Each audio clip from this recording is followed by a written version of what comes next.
ពលរដ្ឋអ្នករស់នៅក្នុងប្រទេសកម្ពុជាពិតជាបានស្គាល់អំពីមូលហេតុដែលគេត្រូវសរសេរអក្សរនៅតាមជញ្ជាំងទីសាធារណៈមួយចំនួនថាហាមនោមមានពេលខ្លះម្ចាស់ទីតាំងបានសរសេររហូតដល់ថាកន្លែងឆ្កែនោមទៀតផងក្នុងន័យចំអកដល់ក្រុមមនុស្សណាដែលទៅបន្ទោបងទឹកនោមគឺជាសត្វសុនក់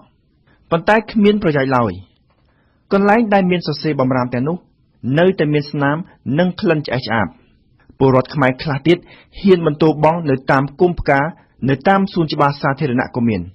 កន្លែងដែលគេសរសេរថាហាមចោលសម្រាមគេនៅតែឃើញគំនរសម្រាមនៅលើសួនច្បារបើទោះជាមានស្លាកសញ្ញាដែលមានសរសេរថាហាមដើរជាន់ស្មៅគេនៅតែមានឃើញមនុស្សដើរជាន់ស្មៅងាកមកមើលទង្វើហួសចិត្តមួយចំនួននៅលើទ្រូងផ្លូវវិញអ្នកបើកបរមួយចំនួនក្មេងចាស់ប្រុសស្រីទាំងអ្នកមានទ្រព្យសម្បត្តិជិះរថយន្តទំនើបទាំងអ្នកមានជីវភាពមធ្យមនិងខ្សត់ខ្សោយពេលខ្លះពួកគេបានខាកស្ដោះនៅពេលដែលពួកគេកំពុងបើកបរដោយមិនមានអារម្មណ៍ខ្មាស់អៀននិងថាអ្វីដែលពួកគេធ្វើអាចប៉ះពាល់ដល់អ្នកដទៃឡើយអ្នកខ្លះទៀតគ្រាន់តែពួកគេបរិភោគអាហារអស់ហើយនោះនៅសល់សំណល់ឬស្បោងថង់អ្វីផ្សេងនោះពីក្នុងរថយន្តឬពីលើម៉ូតូពួកគេបោះសំណល់ទាំងនោះមកលើផ្លូវតែម្ដងទង្វើនេះនៅក្នុងទីប្រជុំជនមិនសូវមានប៉ុន្មានទេប៉ុន្តែវាមានច្រើននៅតាមផ្លូវជាតិឆ្ងាយ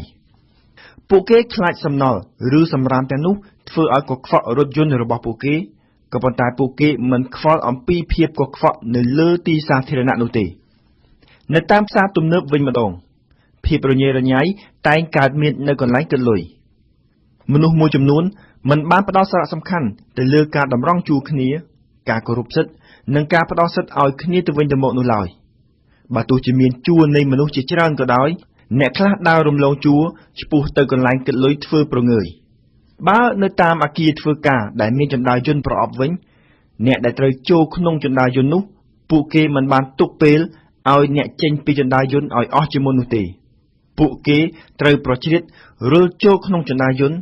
បើទោះជាត្រូវទង្គិចជាមួយនឹងអ្នកចេញពីជណ្ដើរយន្តក៏ដោយនៅលើទ្រូងផ្លូវឲ្យតែមានប្រឡោះមានកន្លែងទំនេរបន្តិចមិនថាគន្លងរបស់រថយន្តឬគន្លងរបស់ម៉ូតូឡើយអ្នកបើកបរម៉ូតូត្រូវបើកបរនៅលើគន្លងរថយន្តអ្នកបើកបររថយន្តត្រូវត្បល់ទៅលើគន្លងរបស់ម៉ូតូទង្វើឬទិដ្ឋភាពទាំងនេះអ្នកខ្លះនិយាយថាវាគឺជាបញ្ហាតូចតាចជាករណីតិចតួចប៉ុន្តែសូមកុំភ្លេចថាករណីតូចតាចនិងតិចតួចទាំងនេះមិនបានថយចុះឡើយករណីតូចតាចនិងតិចតួចទាំងនេះកំពុងកើតមានរាល់ថ្ងៃគ្រប់ទីកន្លែងដែលកំពុងធ្វើឲ្យទិដ្ឋភាពរួមទូទៅនៃប្រទេសកម្ពុជាកំពុងគ្របដណ្ដប់ដោយទិដ្ឋភាពអសិលធម៌ទាំងនេះតើគេគួរដោះស្រាយបញ្ហាទាំងនេះយ៉ាងដូចម្តេចខ្លះដំណោះស្រាយគឺគ្មានអ្វីក្រៅតែពីការចាប់ផ្ដើមបណ្ដុះគំនិតអប់រំផ្នែកសីលធម៌នោះទេមេរៀនសីលធម៌សង្គមដែលត្រូវបានបង្កើតនៅតាមសាលារៀនហើយនោះត្រូវតែពង្រីកឲ្យមាននៅគ្រប់កម្រិតនៃថ្នាក់សិក្សាដើម្បីធ្វើយ៉ាងណាឲ្យសិស្សានុសិស្សគ្រប់វ័យអាចទទួលបានការរំលឹកនិងការទូន្មានព្រានប្រដៅអំពីការបញ្ចេញអាកប្បកិរិយាដែលមានសីលធម៌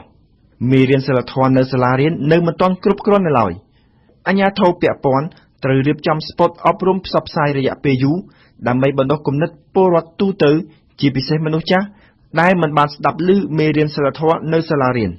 ក្នុងពេលកន្លងមកនេះគេឃើញមានហើយក្រុមហ៊ុនលក់សេវានិងផលិតផលមួយចំនួននិងអង្គការនានាដែលបានផលិតស្ប៉ុតដែលបណ្ដុះគំនិតមនុស្សឲ្យមានសីលធម៌នៅក្នុងជីវភាពប្រចាំថ្ងៃក៏ប៉ុន្តែថាស្ប៉ុតល្អៗទាំងនោះត្រូវបានចាក់ផ្សាយតែមួយរយៈពេលទៅតាមគម្រោងរបស់ក្រុមហ៊ុនឯកជននិងអង្គការទាំងនោះតែប៉ុណ្ណោះបន្តមកទៀតតាក់ទងទៅនឹងយុទ្ធនាការអប់រំនិងបណ្ដុះគំនិតដដែលក្រៅពីសាលារៀននោះ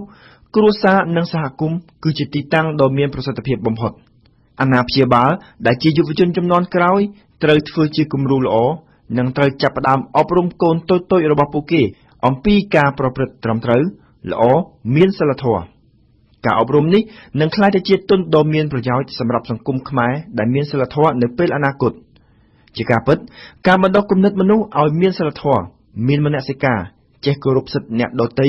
ចេះស្រឡាញ់សង្គមដែលខ្លួនកំពុងរស់នៅនោះវាមិនមែនជាការងាយស្រួលនោះទេប៉ុន្តែថាអ្វីដែលនឹងពិបាកជាងនេះទៀតនោះគឺការប្រងើយកន្តើយគ្មានវិធានការដើម្បីដោះស្រាយបញ្ហា